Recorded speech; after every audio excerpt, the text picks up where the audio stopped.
The last thing I remember clearly is the snow. Not the cold, not the fear, just the snow.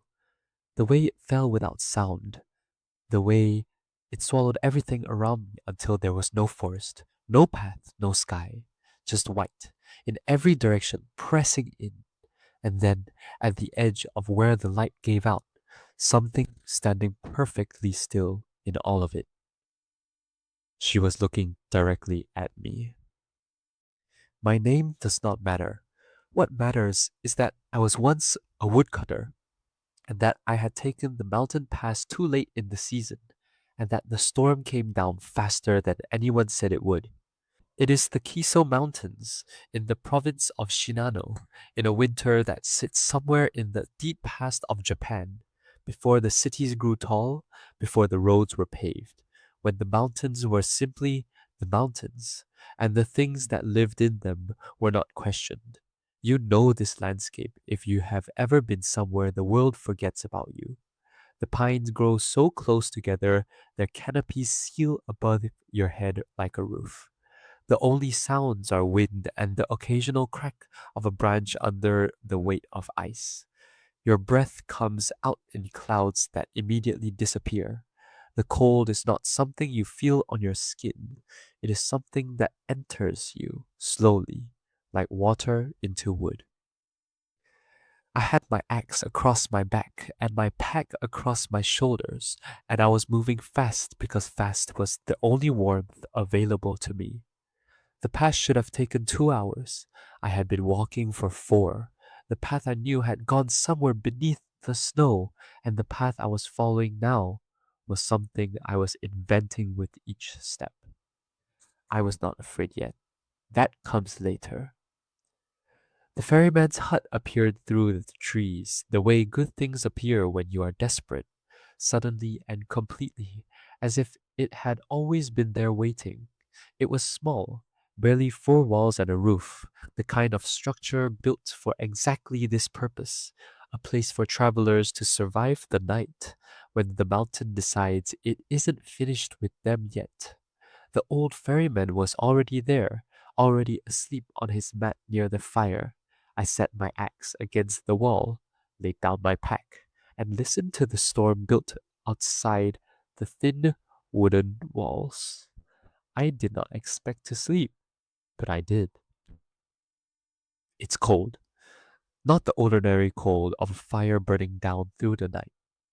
I've slept in enough mountain huts to know that cold, the gradual kind that creeps in at the edges and wakes you slowly. This was different. This was the cold of a door standing open, the kind that arrives all at once, without permission, and sits on your chest. I opened my eyes. She was standing over the old ferryman. I cannot explain to you now, in the safety of whatever time I am speaking from, exactly what I saw in those first seconds. My mind tried to make her ordinary, tried to say, "Woman, traveler, lost in the storm, come inside for warmth." There's nothing wrong. But my body knew before my mind caught up. My body went completely still. Not the stillness of a person choosing not to move, the stillness of a person who has been made motionless by something outside themselves. Tall, white robes, not the cream white, but the white that has no warmth in it at all. Black hair, falling past her waist, perfectly dry, out even when there was a storm. Her skin was the color of the snow itself, and it was leaning over the old ferryman with its face close to his face, and her breath, I could see it. It was not mist, it was the cold. She was exhaling winter. The ferryman's face was turning the color of snow around him. His chest was no longer moving. She straightened, turned, and looked right at me. I've been trying to describe that look for longer than I can account for. It's not anger, it's not hunger. It's exactly what a predator does when it sees prey. Something closer to consideration, the expression of someone who has found something unexpected and is deciding what to do about it. She looked at me the way the mountain looks at everything, completely, without urgency. She crossed the room in a movement that my eyes could not properly follow. Not fast, exactly, but wrong in its physics, as if the space between us was shorter than it appeared. And she knelt beside me, and she put her face close to mine. Her eyes were the only color in her, the pale gray, with a depth behind them that had no bottom, the way the sky looks from inside a well. The cold from her was extraordinary. It did not hurt. That was the thing that terrified me the most. It did not hurt at all. It was the opposite of pain. Softness. The sensation of weight being removed from every part of me at once. My hands stopped feeling like hands. My heartbeat became a very distant thing, happening to someone else, somewhere far below me. She was going to take everything. I understood this without it being said. She was going to fill me up with winter, and I was going to become so peaceful, and my body was going to stay in this hut until the spring thaw and the winter came again. I was going to have no feelings about it at all. I could not speak. My jaw was set by the cold. I could not move.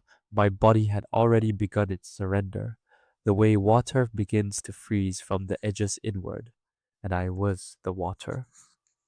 She put one long white hand against my face. What she said to me I will not repeat here, not because I have forgotten. I have not forgotten a syllable of it, but because the voice itself was the message and the voice cannot be transcribed. It was the sound of wind in pine branches in the very deepest part of winter. It was the sound of a frozen river, not water moving, not ice cracking, but the specific silence of a surface that has become something other than what it was. She told me what she was and what she had done and what she could do. And then she told me something else.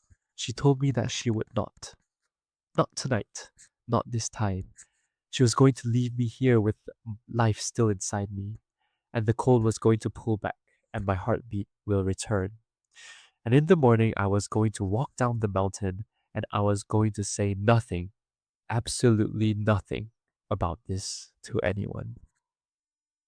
If I ever spoke of it, she said, she would know. She would find me wherever or wherever I was. In a city, village, in a room with fire burning and people all around me, and she would finish what she had started tonight. Then she stood. She crossed back to the door without sound. She stepped into the storm, and the storm took her immediately. The door swung shut, and I lay there with the old ferryman dead, 3 feet away from me, and my heart hammering itself back to life inside my chest. I did not sleep again that night. In the morning, the storm had stopped. The mountain was the mountain again. I carried the old ferryman's body as far down the path as I could manage before I had to leave it, and I walked the rest of the way down in silence, and I told no one what had happened, and I kept telling no one what had happened for longer than I want to count. She was beautiful. That is the part I never know how to explain to myself. Not in the way that living things are beautiful, the way warmth is beautiful or color is beautiful, in the way that the mountain is beautiful when you are looking at it from somewhere safe, the way that deep water is beautiful when you are not in it. I've not gone back to that past. I've not spoken her name. And some mornings in winter, when the cold comes through the walls of whatever room I am in and settles on my face like a hand, I keep very still. I keep very, very still. And I wait for it to decide to leave.